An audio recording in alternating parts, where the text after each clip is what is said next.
Sir ఈ మధ్య మీరు కొన్ని ఇంజెక్షన్స్ వచ్చినాయి విన్నాను. అవి ఏంటంటే హార్ట్ అటాక్ సంబంధించింది. మీరు హైపర్ టెన్షన్ స్పెషలిస్టు, అలాగే జనరల్ మెడిసిన్ అంటారు కదా, ఇంటర్నల్ మెడిసిన్ స్పెషలిస్ట్ కదా. మామూలుగా ఒకసారి ఈ హార్ట్ అటాక్స్ వచ్చిన తర్వాత కొంతమందికి ఏమో స్టెంట్లు వేస్తారు, కొంతమందికి యాంజియోప్లాస్టీ వేస్తారు, కొంతకేమో ఓపెన్ హార్ట్ బైపాస్ చేస్తారు కదా. ఇవి జరిగిన తర్వాత మళ్ళీ తిరిగి హార్ట్ అటాక్ వచ్చే అవకాశం ఉందా? చాలా మంచి ప్రశ్న వేశారు. ఇది లాట్ ఆఫ్ టైమ్స్ మన రిస్క్ ఫ్యాక్టర్స్ మీద depend. First of all heart attack ఎందుకు వచ్చింది అంటే సామాన్యంగా ఫ్యామిలీ హిస్టరీ ఉంటుంది. అందుకని అడుగుతాం, మీ ఇంట్లో ఎవరికి వచ్చింది, తల్లి వైపు తండ్రి వైపు, రెండు వైపు పక్కన చూస్తాం. అది ఫ్యామిలీ హిస్టరీ, దాన్ని ఎవరు మార్చలేరు కదా. అది అది అది jeans, non modifiable risk factor అంటాం, జెనెటిక్ నేచర్. రెండోది వచ్చి మన ఎక్వైర్డ్ ఉంటాయి. ఒకటి స్మోకింగ్, ముఖ్యంగా చెప్పుకోవాల్సి ఉంటాయి రిస్క్ ఫ్యాక్టర్స్లో. స్మోకింగ్ ఇట్లాంటివి.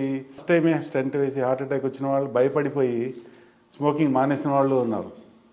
అలాగే వచ్చినా కూడా మేము ఇది వ్యసనానికి అలవాటు పడి, వ్యసనం అనండి లేకపోతే దాని వ్యసనం అనకూడదేమో, అదొక రకమైన హ్యాబిట్. అది హ్యాబిట్ స్థాయి దాడితే వ్యసనం ఉంటాయి కదా. సో అదొక రకమైన హ్యాబిట్. అది వదులుచుకోలేని వాళ్ళు కొంతమంది ఉంటారు. సో అంటే టు హ్యాబిచువేట్ టు ఎడిక్ట్ అంటారు కదా. రైట్. సో అది కంటిన్యూ చేశారనుకోండి, ఇప్పుడు స్టెంట్తో పాటు అది కంటిన్యూ చేస్తే మనకు ఫస్ట్ నుంచే అది ఆల్రెడీ మన డ్యామేజ్ చేసింది. తర్వాత కూడా ఇంకా కంటిన్యూ చేస్తుంటే ఆ పెట్టిన ప్లేస్లో మళ్ళీ స్టెంట్ బ్లాక్ అవ్వచ్చు, కొత్త ప్లేస్లో మళ్ళీ బ్లాకేజ్ అవకాశం ఉంటుంది. కాబట్టి సెకండ్ హార్ట్ అటాక్ వాళ్ళకి డెఫినెట్గా వచ్చే అవకాశాలు ఉంటాయి. రెండోది డయాబెటీస్, ఇంకొక రిస్క్ ఫ్యాక్టర్స్. డయాబెటీస్ సరిగ్గా ఫస్ట్ ఆఫ్ ఆల్ చాలామందికి అసలు డయాబెటీస్ ఉందని కూడా తెలియదు. మీరు చాలాసార్లు చూస్తుంటాం, హార్ట్ అటాక్ వచ్చినప్పుడే అప్పుడే కనుక్కుంటాం, అరే వీడికి డయాబెటీస్, వాడు ఎప్పుడు చూపించుకోవాలి, అన్ని టెస్టులు చేస్తారు అని అప్పుడు చేసినప్పుడు బయటపడుతుంది అనమాట. అప్పటిదాకా ఎందుకంటే హార్ట్ అటాక్స్ డయాబెటిక్స్లో ముఖ్యంగా చాలా సైలెంట్గా వస్తుంది. అంటే వాళ్ళు అందరికీ వచ్చినట్టు ఛాతీ నొప్పితో రాదు. సో దానికి సంబంధించి కంట్రోల్, ఒకవేళ స్టెంట్ వేసిన తర్వాత వాళ్ళు మళ్ళీ diet control lifestyle changes చేసుకోలేదండి, అదొక రీజన్ మళ్ళీ సెకండ్ టైం హార్ట్ అటాక్ రావడానికి.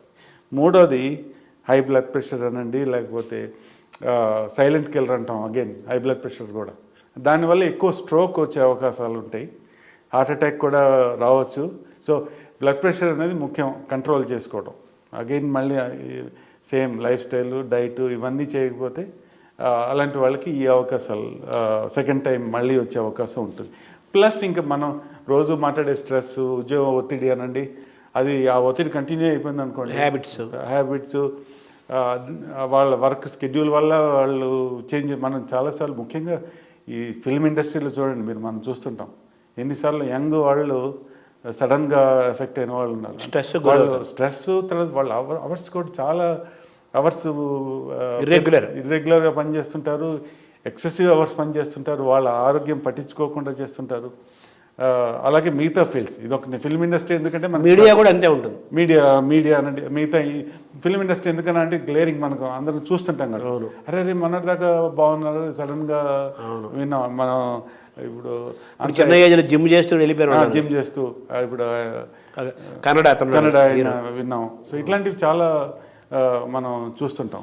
సో ఓవరాల్గా ఏంటంటే అది యాంజియోప్లాస్టీ చేసినా, బైపాస్ చేసినా, స్టెంట్ వేసినా మళ్ళీ రెండోసారి కూడా హార్ట్ అటాక్లు వచ్చే అవకాశం ఉంది. అవునండి. రెండోసారి వచ్చే అవకాశం ఉంది. అవి చేసినంత మాత్రం హార్ట్ అటాక్లు రావని చెప్పి గ్యారంటీ చెప్పలేము. కానీ మామూలు డాక్టర్స్ ఈ బైపాస్ ఏదో చేసిన తర్వాత ఇంకో 15 ఏళ్ళ దాకా డోకా ఏం లేదు, 20 ఏళ్ళ దాకా డోకా లేదని చెప్తుంటారు కదా, అది ఎంతవరకు కరెక్ట్? అది నేను ఏకీభవించనండి దాంతో. ఎప్పుడైనా సరే అది హార్ట్ అటాక్ అనేది అన్ప్రిడిక్టబుల్ అంటారు. ఎందుకంటే అగైన్ ఇప్పుడు వాళ్ళు చెప్పేది నేను అనుకోవటానికి వాళ్ళు మంచి ఉద్దేశంతో చెప్తున్నారు, సైకలాజికల్గా బూస్ట్ చేయడం కోసం. అదొకటే కాదు, మీరు చూసారు లేదు, వాళ్ళు ఏం చెప్తున్నారు, మేము చెప్పేవన్నీ చేస్తే మీకు 10 ఏళ్ళ గ్యారంటీ డోకా. అది అండర్లైన్, ఆ డిస్క్లైమర్ ఉండాలన్నమాట. ఇవన్నీ పాటిస్తే మీకు 10 ఏళ్ళు అనండి, లేకపోతే 20. ఫస్ట్ ఆఫ్ ఆల్ మన లైఫ్ అనేది అన్ప్రిడిక్టబుల్, ఎంత చేసినా కూడా. బట్ మామూలుగా మనకు తెలిసిన నాలెడ్జ్, సైంటిఫిక్ నాలెడ్జ్ బట్టి అయితే మీరు గ్యారంటీడ్ ఉంటుంది. రెండోది మీరు అడిగిందని, ఇప్పుడు ఈ హార్ట్ అటాక్ స్టాటిన్స్ అన్న మందులు మనం సామాన్యంగా ప్రతి వాళ్ళకి, ఇప్పుడు డయాబెటీస్ ఉంటే అందరికీ స్టాటిన్స్ అన్నవి ప్రివెంట్ చేస్తాయి హార్ట్ అటాక్స్, అందుకని రికమెండ్ చేస్తూ వచ్చారు. అది సామాన్యంగా పెడతాం, కానీ దానికి కూడా సైడ్ ఎఫెక్ట్స్ చాలా ఉన్నాయి. సో ఇప్పుడు కొత్తగా ఇంజెక్షన్స్ వచ్చాయన్నారు కదా, రైట్. ఇప్పుడు హార్ట్ అటాక్ సంబంధించి, కొలెస్ట్రాల్ ప్రివెంట్ చేయడానికి ఇప్పుడు ఒకటి ఈ మందులు వేసుకోలేని వాళ్ళకి ఇంజెక్షన్స్ వాడచ్చు, హార్ట్ అటాక్ వచ్చిన వాళ్ళకి. అంటే ప్రైమరీ ప్రివెన్షన్కి ఇది ఇంకా ఓన్లీ హైపర్ కొలెస్ట్రాలిమియా పేషెంట్స్ అంటాం. అంటే ఏంటి, జెనెటిక్. కొంతమందికి పుట్టుకతోనే ఆ జెనెటిక్స్ దానివల్ల వాళ్ళ కొలెస్ట్రాల్ బ్యాడ్ కొలెస్ట్రాల్ వచ్చి 300, మామూలుగా 100 లోపల ఉండాల్సింది 300 లేకపోతే 200 పైన ఉన్న వాళ్ళు ఉంటారు. అలాంటి వాళ్ళకి ఈ మామూలు మందులు పనిచేయట్లేదు. ఇప్పుడు ఇది ఒక వరం అని చెప్పాలి, ఎందుకంటే వీళ్ళకి అగైన్ చాలా యంగ్ ఏజ్లో హార్ట్ ప్రాబ్లమ్స్ వస్తున్నాయి.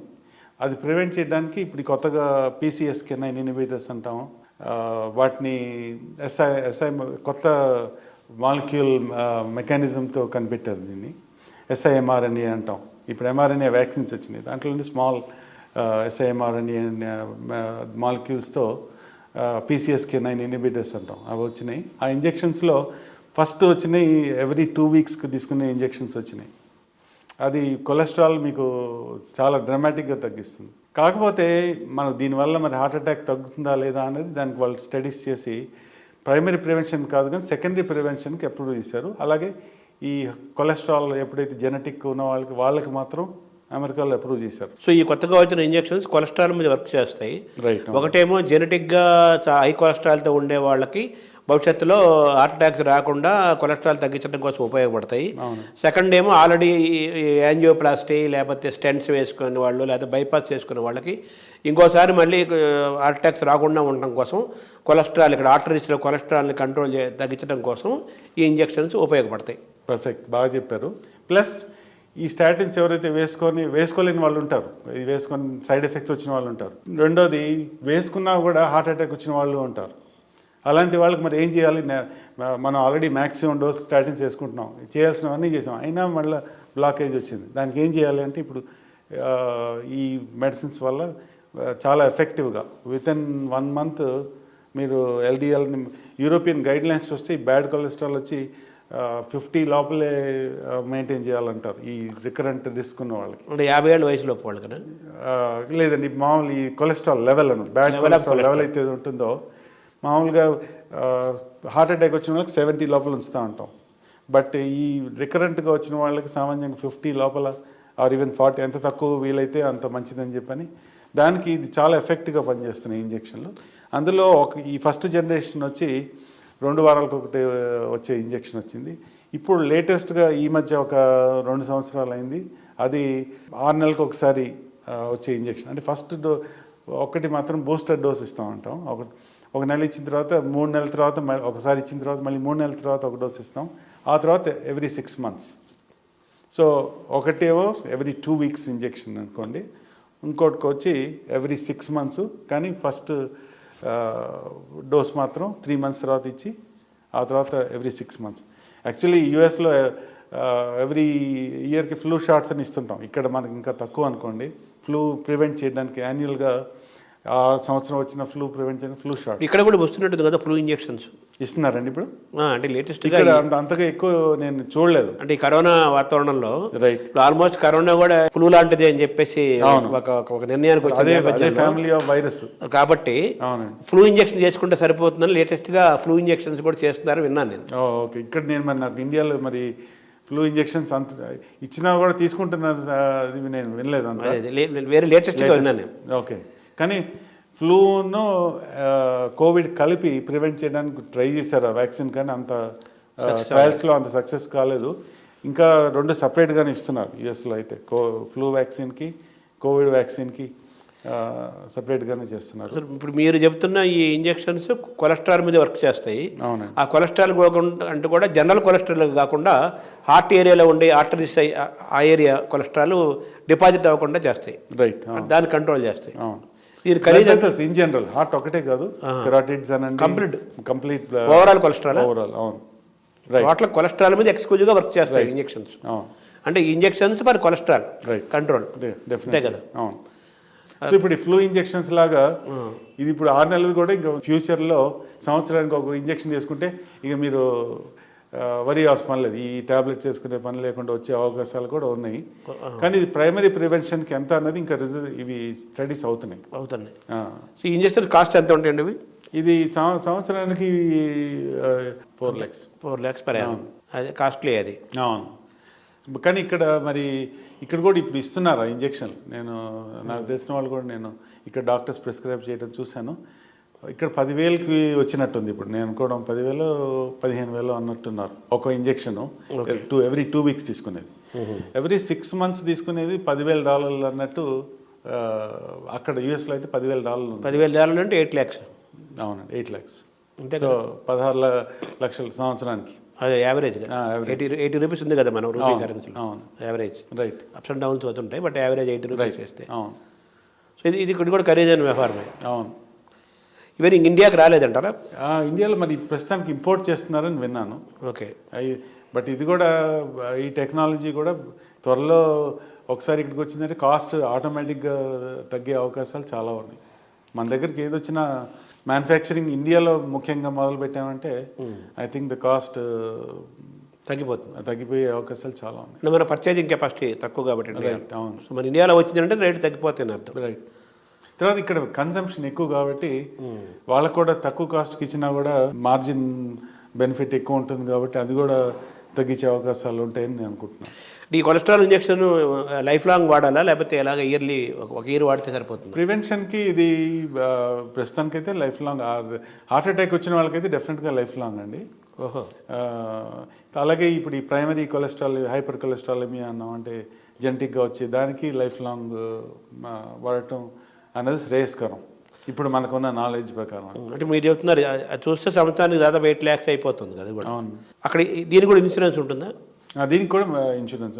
ఇందాక మనం అనుకున్నట్టు $20కి ఇదే మందు కూడా అది $10,000 మెడిసిన్ అవ్వచ్చు.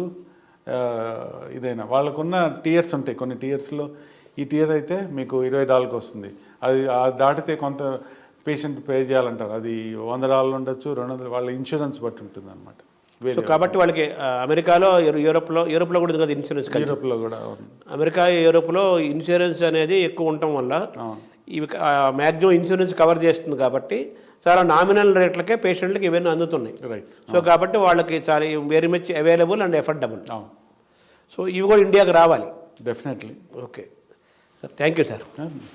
You're welcome. And for more videos, please subscribe to iDream. Please subscribe to iDream. Please subscribe iDream. And please subscribe to iDream. For more videos, subscribe to iDream. please like, share and subscribe to the channel. Congratulations, iDream. Subscribe to iDream. Subscribe to iDream. So subscribe to iDream Media. iDream team అందరికి huge congratulations. Please subscribe iDream Media. Please subscribe to iDream. Subscribe iDream. Please subscribe to iDream. iDream అంటే నా కళల ఛానల్ను subscribe చేసుకున్న నోరు తిరుగుతలేదు, మీరైతే గంట గుర్తు కొట్టండి. For more such videos, please subscribe to iDream. Subscribe to iDream. Please subscribe to iDream. Please subscribe iDream Media. Please do subscribe to iDream. Please subscribe to iDream Media. For best entertainment and information, please subscribe iDream. And don't forget to subscribe to iDream.